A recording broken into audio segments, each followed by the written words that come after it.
Maharashtra police में एक हवलदार होता है जिसका नाम होता है सिद्धार्थ गजम। दरअसल उसकी अपने गांव में जमीन होती है और उसी जमीन को लेकर गांव के ही दबंग लोगों से उसका विवाद हो जाता है। उन दबंगों ने उस हवलदार को खूब पीटा। जब हवलदार थोड़ा सा परेशान हो जाता है तब अपने दोस्त जो पड़ोसी गांव में रहता है जिसका नाम होता है भैया लाल बहुत मांगे, वो उसके पास जाता है। उससे कहता है कि मैं क्या करूं, मेरी समझ में नहीं आता, क्योंकि वो गांव के दबंग लोग हैं, ऊंची जाति के लोग हैं। दरअसल सिद्धार्थ दलित बरादरी से बिलोंग करता था। जब अपने दोस्त से बातचीत करता है भैयालाल से, तो भैयालाल कहता है कि चलो थाने चलते हैं और मैं इस बात की गवाही दूंगा क्योंकि उसके सामने ही तो झगड़ा हुआ था।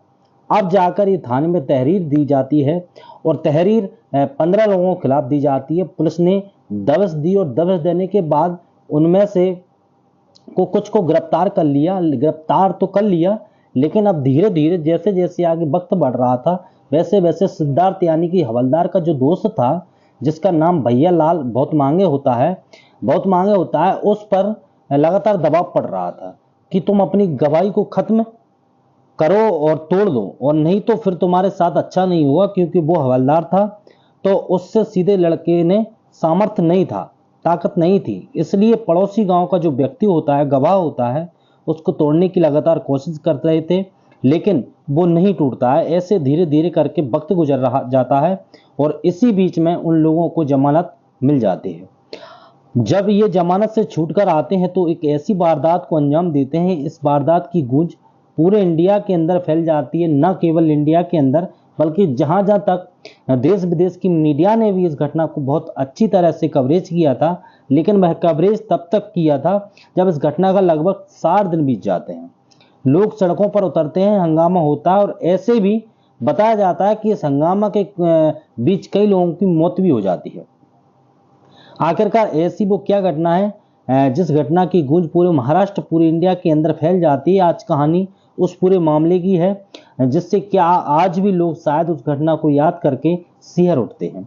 आदाब, नमस्कार, मैं दीपक शर्मा। आज की जो सच्ची घटना मैं आपको सुनाने जा रहा हूं, यह सच्ची घटना है महाराष्ट्र प्रदेश का एक जिला है भंडारा, और उसी की ही एक तहसील लगती है मड़होल। तहसील का क्षेत्र एक गांव लगता है खेलनौजी।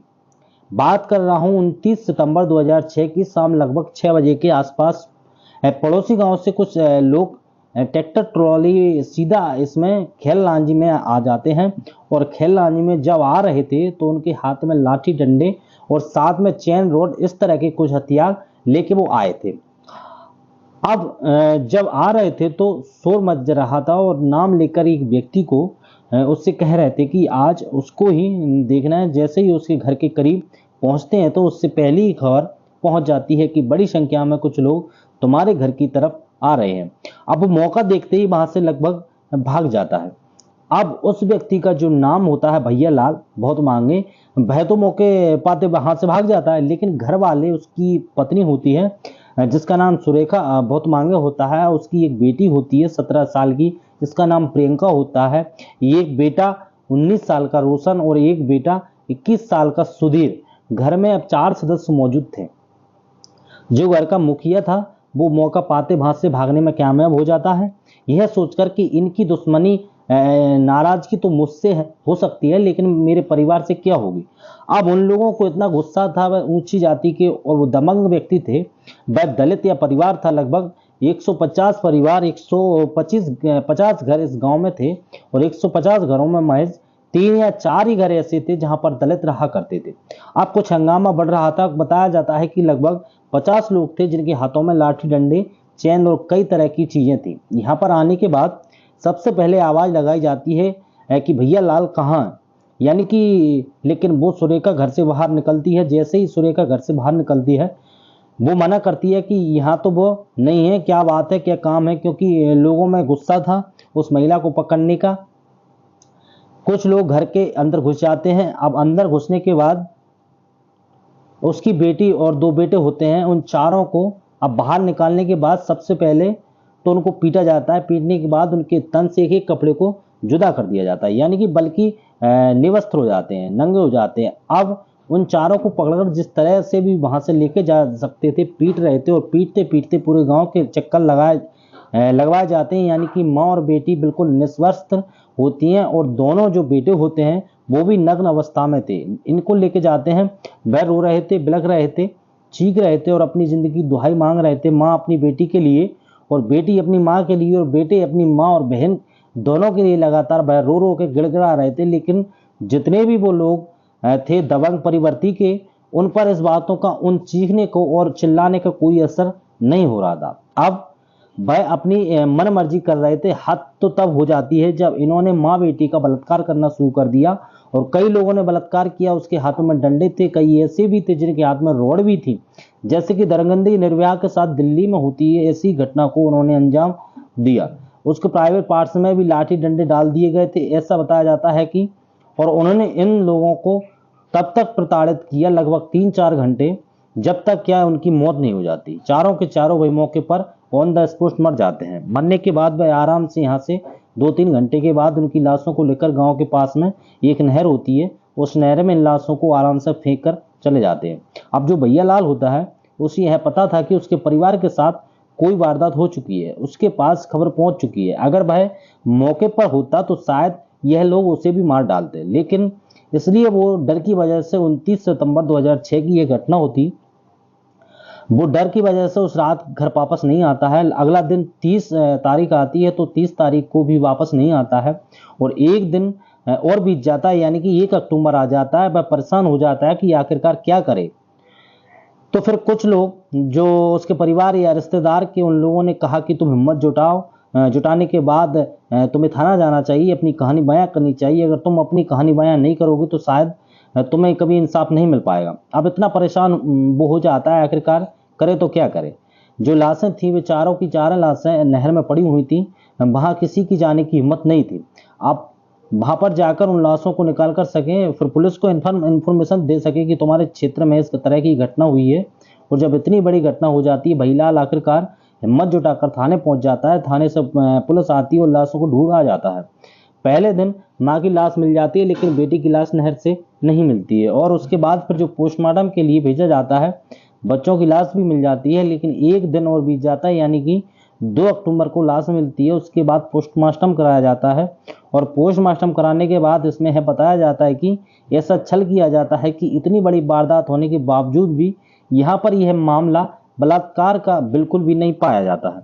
यानी कि डॉक्टर की रिपोर्ट आती है, इनके तो कुछ हुआ ही नहीं है। अब वो जो व्यक्ति होता है, चश्मदीद होते हैं, गांव के जो लोग होते हैं, उन्होंने अपनी आंखों से जो दृश्य देखा था, रिपोर्ट ऐसे बताते हैं कि बिल्कुल उसकी उलट दी जाती है। भैया लाल को अब लगता है कि इंसाफ तो यहाँ से मिलने वाला है नहीं, लेकिन उसने हिम्मत करी। हिम्मत करने के बाद फिर से पुलिस के पास जाता है, कहता है कि मैं चाहता हूं कि इसका एक बार फिर से पोस्टमार्टम होना चाहिए। यानी कि वो 2 तारीख को पहले पोस्टमार्टम होता है, फिर 6 अक्टूबर को पोस्टमार्टम कराया जाता है। तब तक जो बॉडियां थी वो पूरी तरह से फूल चुकी थी, इसलिए डॉक्टरों ने कहा कि अब शायद सफलता नहीं मिलेगी। यह पता नहीं चल पाएगा कि इनके साथ ऐसा कुछ हुआ है या नहीं। बलात्कार की वाली बात जो थी वो कहीं ना कहीं दब जाती है। और इस बीच में है मामला एक अखबार को छोड़कर कोई अखबार इस मामले की रिपोर्टिंग ही नहीं कर रहा था। यानी कि पुलिस, न केवल गांव वालों ने इस मैटर को दबाया, बल्कि पुलिस ने भी इस मामले में कोई ज्यादा प्रमुखता नहीं दिखाई देती है। यह मामला ऐसे ही ठंडे बस्ते में पड़ा रहता है। धीरे धीरे करके आगे वक्त बढ़ने लगता है और एक अखबार था जो लगातार इस मामले की रिपोर्टिंग कर रहा था। उस अखबार ने हिम्मत जुटाई। हिम्मत जुटाते हुए जब लगातार अखबार को रिपोर्टिंग कर रहा था, रिपोर्टिंग करते करते ये रिपोर्ट पहुंच जाती है टाइम्स ऑफ इंडिया की एक रिपोर्टर के पास। अब टाइम्स ऑफ इंडिया के रिपोर्टर ने इस घटना को सिलसिलेवार तरीके से, पूरी घटनाक्रम क्या था, कैसे हुआ, पूरे मामले को जानने के बाद जब इसकी रिपोर्टिंग की तो यह रिपोर्टर पूरे इंडिया लेवल का पर प्रकाशित होती है। इसके बाद इंडियन एक्सप्रेस, हिंदू और इकोनॉमिक टाइम्स, जो तमाम अंग्रेजी अखबार होते हैं, इन अंग्रेजी अखबारों में इस खबर को बड़ी प्रमुखता से प्रकाशित करना शुरू किया जाता है। दिसंबर का महीना आ जाता है, शायद 1 या 2 दिसंबर से जब रिपोर्टिंग होना शुरू होती है, तब जाकर इलेक्ट्रॉनिक मीडिया की आंखें खुलती हैं, जब जाकर सरकार की आंखें खुलती हैं, जब जाकर फिर मामला दिल्ली तक पहुंचता है और पूरे देश भर में हंगामा सा खड़ा हो जाता है। क्योंकि दलितों के ऐसा लग रहा था कि उनके साथ बहुत ज्यादा जुल्म हुई है जाती है। अब चाहे पुणे हो या मुंबई हो, नागपुर या महाराष्ट्र के अलग अलग शहर में बड़ी बड़ी संख्या में लोग इकट्ठा हो रहे थे और धरना प्रदर्शन शुरू हो जाता है। अब पुलिस पर कहीं ना कहीं दबाव पड़ रहा था, मुख्यमंत्री पर दबाव पड़ रहा था उन दिनों मुख्यमंत्री हुआ करते थे विलासराव देशमुख और गृह मंत्री थे आर पाटिल। ऐसा बताया जाता है कि आर पाटिल ने इस घटना को दो जाति समूह को न बताकर उन्होंने कहा कि नक्सलियों ने इस दलित परिवार पर हमला कर दिया है, और जबकि ऊंची जाति के लोगों ने हमला किया था ऐसा दावा किया जा रहा था। इस बात को लेकर और भी ज्यादा बवाल मच जाता है। जब बवाल मचा तब जाकर गृह मंत्री की अपनी बात को पीछे करना पड़ा और मुख्यमंत्री ने इस मामले की निष्पक्ष जांच कराने के लिए सीबीआई को जांच सौंप दी गई। अब सीबीआई कैसे जांच करती है इस बात का तो सहज अंदाजा लगा ही जा सकता है कि सीबीआई कई बार ऐसा होता है कि सरकार के फेम में भी कई बार चली जाती है, ऐसा बताया जाता है। इसलिए इस मामले की जांच पड़ताल होती है और जांच पड़ताल होने के बाद लगभग 36 लोगों को हिरासत में ले लिया जाता है और 36 लोगों को हिरासत में लेने के बाद उनसे पूछताछ की जाती है। गांव के अलग अलग लोगों से पूछताछ की जा रही थी। पुलिस ने जब इनमें से पड़ताल करना शुरू किया तो इनमें से 11 लोगों को खिलाफ अदालत में चार्जशीट दाखिल कर दी जाती है। अब 11 लोगों में होते हैं गोपाल, शक्र, शत्रुघ्न, विश्वास, प्रभाकर, जगदीश, रामू, शिषपाल, महिपाल, पुरुषोत्तम, धर्मपाल। इन लोगों को दोषी बनाया जाता है।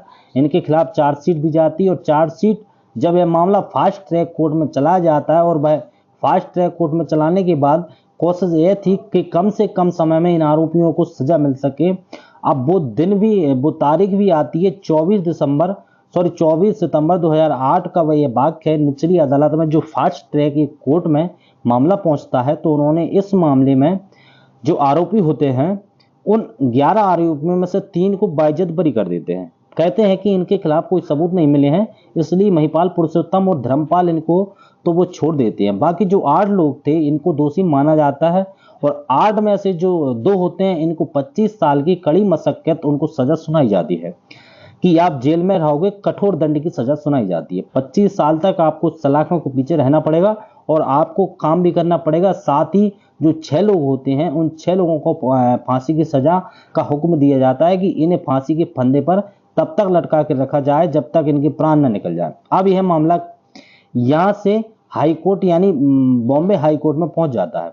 बॉम्बे हाई कोर्ट में पहुंचने के बाद दोनों की पक्षों में अपनी अपनी दलील रखी थी। निचली अदालत में जो एक पक्ष पीड़ित परिवार था उसका कहा बार बार कि इसका सामूहिक रूप से बलात्कार किया गया है, ये बड़ी संख्या में लोग घर में आए थे, पूरी कहानी बयां की गई।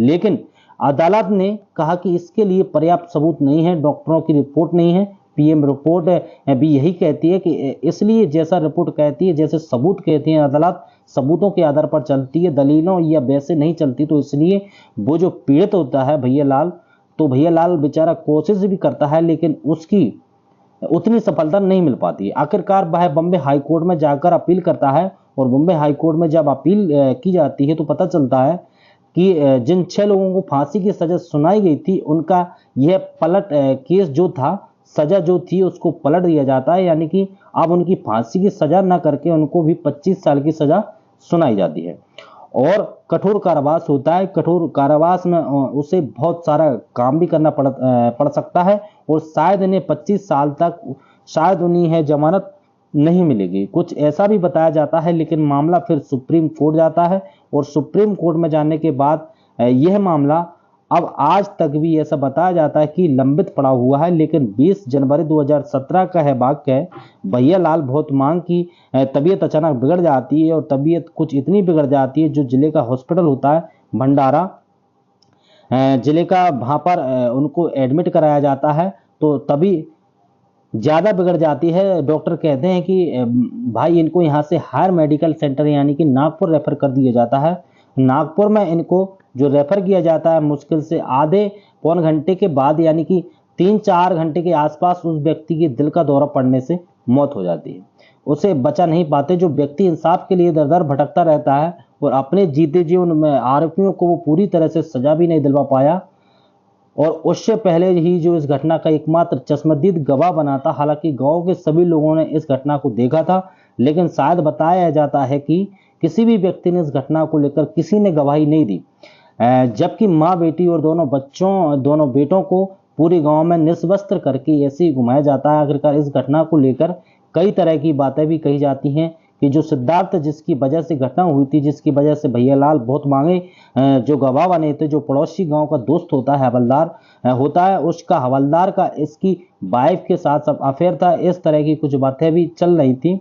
वह उसको लाभ पहुंचाकर कुछ और मामला था। इसी बात को लेकर गांव के लोग, जो पड़ोसी गांव के लोग थे, इसे बर्दाश्त नहीं कर पा रहे थे इस वजह से। लेकिन असल में जो रिपोर्ट कहती है, जो मीडिया की रिपोर्ट बताती है, या फिर अन्य रिपोर्ट जो है वो यह बताती है कि जो हवलदार का पड़ोसी गांव का रहने वाला था, उसका जो जमीन को लेकर झगड़ा था दबंगों से उस वाले मामले में इस भैयालाल ने शिकायत को गवाह बना था। गवाह बनने की वजह से उसको यह बदला लिया गया था और बात इतनी लंबी पहुंच जाती है जिससे कि पूरे देश में भर में बवाल मच जाता है। दोस्तों, इस पूरी घटनाक्रम को सुनाने का उद्देश्य किसी को परेशान करना नहीं है, किसी का दिल दुखाना नहीं है, बल्कि आपको जागरूक करना है, आपको सचेत करना है। और जाते जाते अपना ख्याल रखें, सुरक्षित रहें। जय